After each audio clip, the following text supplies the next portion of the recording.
Hi guys, welcome to another audio video elaborating Matthew 22 of the King James Version Bible, and it reads, And Jesus answered and spake unto them again by parables, and said, The kingdom of heaven is like unto a certain king, which made a marriage for his son, and sent forth his servants to call them that were bidden to the wedding, and they would not come. Again he sent forth other servants, saying, Tell them which are bidden, Behold, I have prepared my dinner, my oxen and my fatlings are killed, and all things are ready. Come unto the marriage. But they made light of it, and went their ways, one to his farm, another to his merchandise. And the remnant took his servants, and entreated them spitefully, and slew them. But when the king heard thereof, he was wroth, and he sent forth his armies, and destroyed those murderers, and burned up their city. Then saith he to his servants, The wedding is ready, but they which were bidden were not worthy. Go ye therefore into the highways, and as many as ye shall find, bid to the marriage.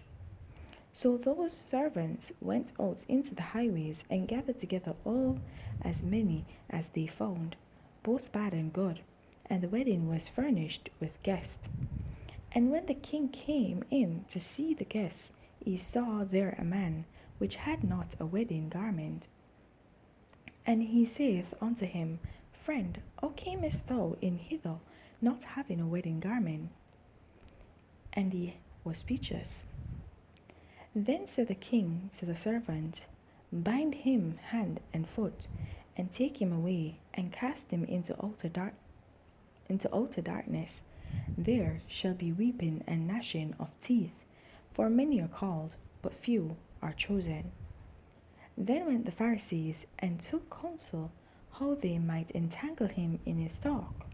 And they sent out unto him their disciples with the Herodians, saying, Master, we know that thou art true, and teachest the way of God in truth, neither carest thou for any man, for thou regardest not the person of men. Tell us therefore, what thinkest thou? Is it lawful to give tribute unto Caesar or not? But Jesus perceived their wickedness, and said, Why tempt ye me, ye hypocrites? Shew me the tribute money. And they brought unto him a penny. And he saith unto them, Whose is this image and superscription? They say unto him, Caesar's. Then saith he unto them, Render therefore unto Caesar the things which are Caesar's, and unto God the things that are God's. When they had heard these words, they marveled, and left him, and went their way. The same day came to him the Sadducees, which say that there is no resurrection, and asked him, saying, Master, Moses said, if a man die, having no children, his brother shall marry his wife, and raise up seed unto his brother. Now there were with us 7 brethren, and the first, when he had married a wife, deceased, and having no issue, left his wife unto his brother. Likewise the second also, and the third unto the 7th. And the last of all the woman died also. Therefore in the resurrection, whose wife shall she be of the 7? For they all had her. Jesus answered and said unto them, Ye do err, not knowing the scriptures, nor the power of God. For in the resurrection they neither marry, nor are given in marriage, but are as the angels of God in heaven. But as touching the resurrection of the dead, have ye not read that which was spoken unto you by God, saying, I am the God of Abraham, and the God of Isaac, and the God of Jacob? God is not the God of the dead, but of the living. And when the multitude heard this, they were astonished at his doctrine. But when the Pharisees had heard that he had put the Sadducees to silence, they were gathered together.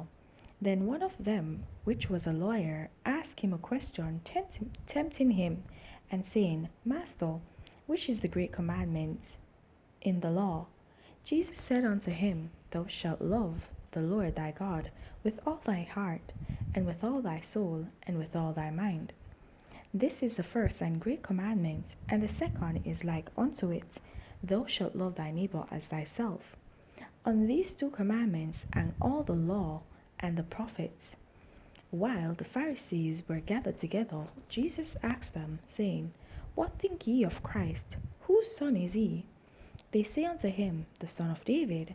He saith unto them, How then doth David in spirit call him Lord, saying, The Lord said unto my Lord, Sit thou on my right hand, till I make thine enemies thy footstool.